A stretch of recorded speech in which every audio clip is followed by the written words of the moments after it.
শাঁখ বাজেনি, উলু দেয়নি কেউ, খুশির জোয়ারে ভেসে যায়নি ঘর উঠোন। এক মেয়ের জন্ম হয়েছিল, মেয়ের। কন্যাবতী মাতার কোনো গর্ব নেই, কোনো অহংকার নেই, যেন রেজাল্টটা ভালো তবে ততটা বড় মুখ করে বলার মতো নয়। ছেলে জন্মালে যেটা হতে পারত অনায়াসে, তাই শাঁখ বাজেনি, উলু দেয়নি কেউ, আনন্দে আটখানা হয়ে পড়েনি কোনো নিকট জল। এক মেয়ের জন্ম হয়েছিল, মেয়ে।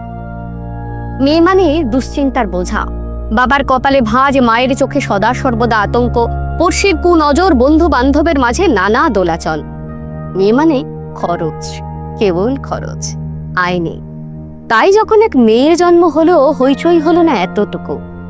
মেয়েদের অন্নপ্রাশন হয় না, হতে নেই, ওটা ছেলেদের হয়। ছেলেরা মামার কোলে বসে পঞ্চব্যঞ্জন সামনে রেখে শুরু করে পৃথিবীর প্রাচীনতম যজ্ঞ, আহার। মেয়েরা তো উচ্ছিষ্টে বাঁচে, স্বামীর উচ্ছিষ্টে, পুত্রকন্যার উচ্ছিষ্টে। সবার খাওয়া শেষ হলে মেয়েরা খায় একা একা, নিজেদেরই বেড়ে নিতে হয়। কেউ জিজ্ঞেস করে না, আর একটু মাছ দেব, একটু ভাত। মেয়েদের পায়ে পায়ে খরচ, বিয়ে দাও খরচ, বিয়ের পরে সন্তান হবে তাও খরচ, সন্তানকে বড় করতে হবে সেও খরচ। তাই মেয়েরা যখন জন্মায়, পরিবারে আনন্দ নয়, উল্লাস নয়, নীরবতা, কেবল নীরবতা।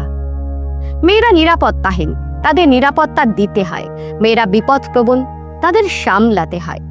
মেয়েরা কেঁদে ফেলে, তারা ঈর্ষা করে, ঝগড়া করে, তাই তাদের শাসন করতে হয়। বেঁধে ফেলতে হয় নানা নিয়মে, নানা অজুহাতে, নানা অকারণ শৃঙ্খলে।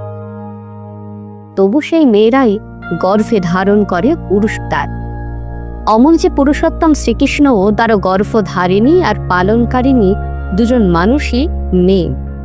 বিদ্যাসাগর থেকে রবি ঠাকুর, লেনিন থেকে ফিদেল ক্যাস্ট্রো, কেউই আকাশ থেকে নেমে আসেননি, মাতৃগর্ভ থেকে তাদের আবির্ভাব। তবু পরিবারে মেয়ে জন্মালে আনিই জাগে না, বাবার কপালে ভাঁজ বাড়তে থাকে, মায়ের বুক কাঁপতে থাকে। তাই মেয়েরা যখন জন্মারে তখন শাঁখ বাজেন, উলুধ্বনি না, সরগরম হয়ে ওঠে না কোনো চিতা।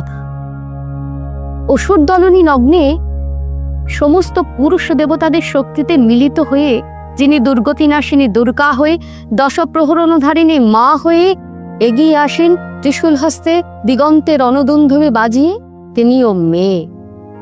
কাল্পনিক সেই মহিলার জন্য শরতে শাঁখ বাজে, কিন্তু আমাদের পরিবারে মেয়ে জন্মালে কি শরতে কি শীতে কোথাও শাঁখ বাজে না।